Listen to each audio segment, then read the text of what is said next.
What's going on, everybody? Welcome into the Bills Chat halftime show as the Dolphins lead the Bills by a score of 10-6. Frustrating first half, to say the very least. To me, the story of my hat is disgusting. I got to switch hats at some point. The story of this half is all about missed opportunities by the Bills.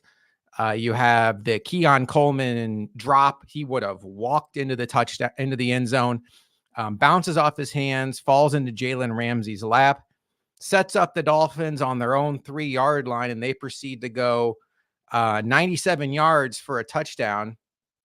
And then at the end of the half, to Jordan's point here, I didn't see a hold on the Josh Allen touchdown run. I'm not a blame the referee guy, but if you're not going to call Miami for all of these cheat motions where they're moving toward the line of scrimmage at the snap of the ball, how in the world are you going to call Osiris Torrance on that holding penalty to negate the Josh Allen touchdown run? Very, very frustrating. But the good news is there's still a half of football left. The other good news is outside of fluke and ref discretion, the Dolphins have not shown an ability to stop the Bills.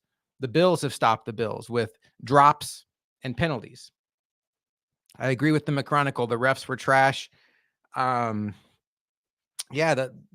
call on Taylor Rapp also, what is he supposed to do in that situation? Raheem Mostert is the one initiating the helmet to helmet. But, it could be worse. It's 10-6.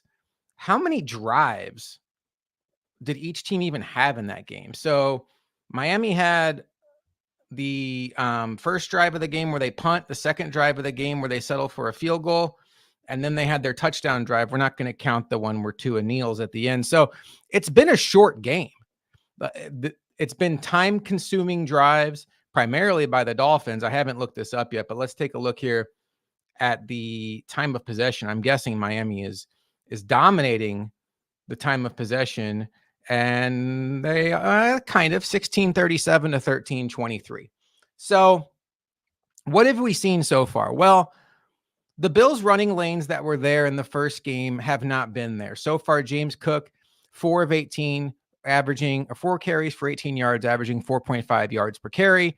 Ray Davis, only 2 carries, 6 yards per carry. But on the other side of the ball, the Dolphins are running at will against the Bills. And we're seeing big holes opened up for Raheem Mostert and A-Chain. Have not seen much of Jalen Wright so far. But even it's the non-running plays. It's the screen pass for touchdown where the Bills look very confused. Roy Collins Raps get hit with a face mask and he gets the penalty. I agree. Run D is very much struggling. A lot of the misdirection Miami does pre-snap seems to be fooling the Bills. They're playing aggressive, but they're playing themselves out of the play sometimes. I'll also say this, and I know there was a bad holding penalty on Deion Dawkins. Deion Dawkins is having a bad game. He is really struggling with the athleticism of Chops Robinson.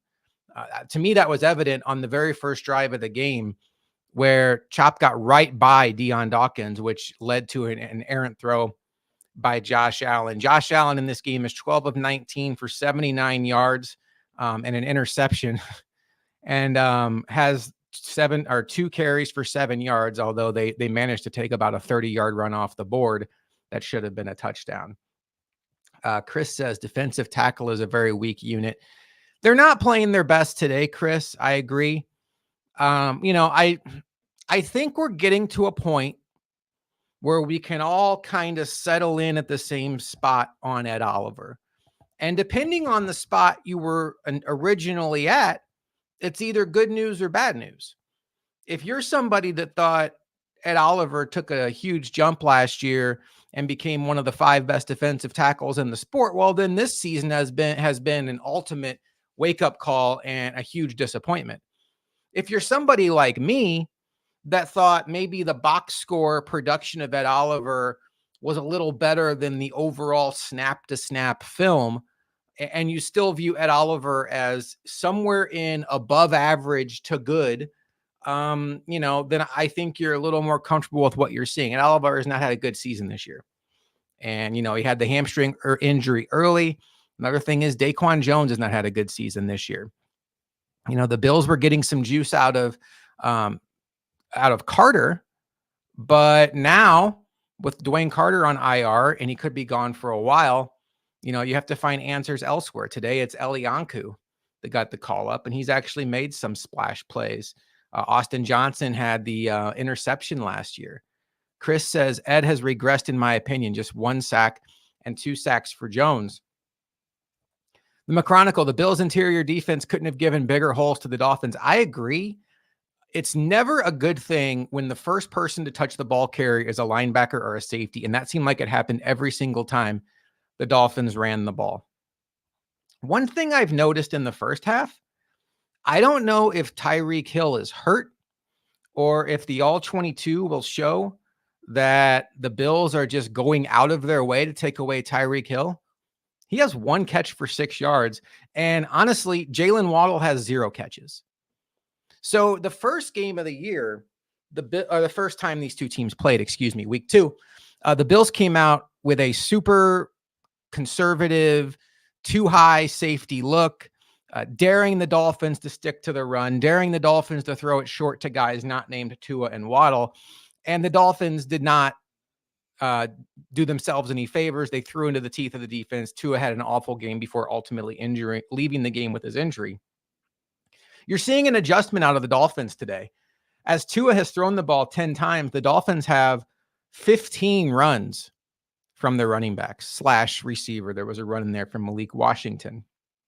So the book on Mike McDaniel, particularly in these Bills games, is even if it looks good early, there's been so many times where the Bills play the Dolphins and we leave the game saying thank you, because even though the run game looks great, he'll abandon it.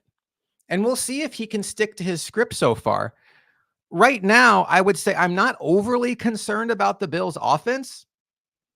Can they find a way to not shoot themselves in the foot, Keon Coleman? Or, avoid a phantom ref call? And phantom ref calls, unfortunately, are just a story in the league this year. It's making games unwatchable. And I don't mean Bills games. Like, obviously, we all watch the Bills games, but I'll just be honest with all of you.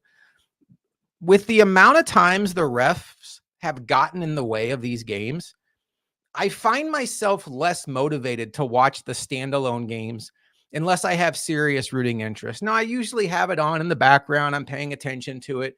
Jets Texans was cool because those two teams kind of matter to the Bills in different ways. But, if you have a random Vikings Bears game on that has nothing to do with the Bills outside of that second round pick, it just feels like the NFL product is so much at the mercy of what referee crew you're going to get. And that should just never be the case. And it seems like it's a league-wide problem right now. And it's making NFL games harder to watch. I hope they figure it out, because it feels like it's happened a lot, particularly in primetime games where the refs get in the way. What do we need to see in the second half? Well, in the second half, we need to see the Bills continue to do what they're doing on offense, only manage to not drop balls that hit them in the hand, and, find a way to not commit penalties, I guess. I don't know, because the penalties they've had, 3 of which, I don't agree with any of them. The three ones that stand out: the Dawkins holding, the more egregious Torrance holding, and then the Rapp personal foul. It's who knows how many points are there. But the biggest thing to me is the Keon Coleman drop at this point, because when you look at what happened, the defense, there's no excuse for the defense. The defense was set up with the Dolphins with their back in the end zone, and they let them go 97 yards. That 97-yard drive is not on Keon Coleman. The fact that the drive ended before for the Bills without points is on Keon Coleman and on Josh Allen's box score for his season. Example, Bills Jets Monday Night Football a few weeks ago on the refs. I'm telling you, McChronicle, that was the closest I have come in probably a decade to just turning a Bills game off. And I won't ever do it. I love this team too much. Their games are appointment television for me. I look forward to their games all week long, like many of you. But that Jets-Bills game felt like every single play was being met with a penalty. And just ticky-tack call after ticky-tack call to the point where you could not even get excited about a play or mad about a play because, wait a minute, is there a flag on the field? And that ruins the experience. They got to figure this out. The Cook drop was also bad. Cook had a lot of room to run. He had a lot of room to run, but then you wonder, like, would that have come back with a penalty? Maybe it would have. I think the second half is going to be a shootout. Well, I hope not. I hope the second half is the Bills continuing to do what they do offensively, only finding a way to actually sustain drives and get the ball in the end zone, and the Bills defense can slow down the Dolphins. To this point, the misdirection of the Dolphins has definitely gotten the best of the Bills. The pre-snap eye candy has led to post-snap confusion. And, we've seen this story before where a Bills-Dolphins game is close early. The Bills do what it takes to win the game late. I still like the Bills in this game. I'm more uncomfortable at halftime than I thought I would be. I will also say this. Chris Sims brought this up when he broke down the Dolphins. The last week, and then what you're seeing this week is there's not a lot of verticality to the Dolphins offense right now. And I don't know if that's by design, because of the concern, and rightfully so, of Tua's medical situation. But it is, even more so than it ever was before, it is very much first read. If it's not there, he's dumping it down to a running back. It is 3-step throw, 2-step throw. There's not a lot of shot plays in this offense. And I do think that teams will pick up on this and really bring everything in. It's scary to do when you have Hill and Waddle on the outside.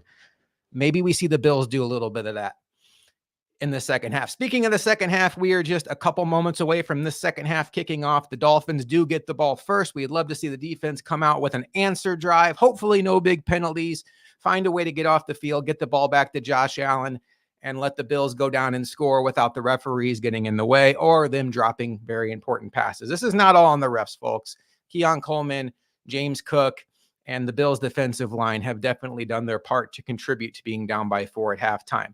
But I will be back next week for the halftime show of Bills Colts, and Luca and I'll be back on tomorrow morning, for Bills Dolphins postgame. Everywhere your podcast can be found, bright and early. Look for it on Apple, Spotify, YouTube, and I will talk to you all next week on the Bills Chat halftime show.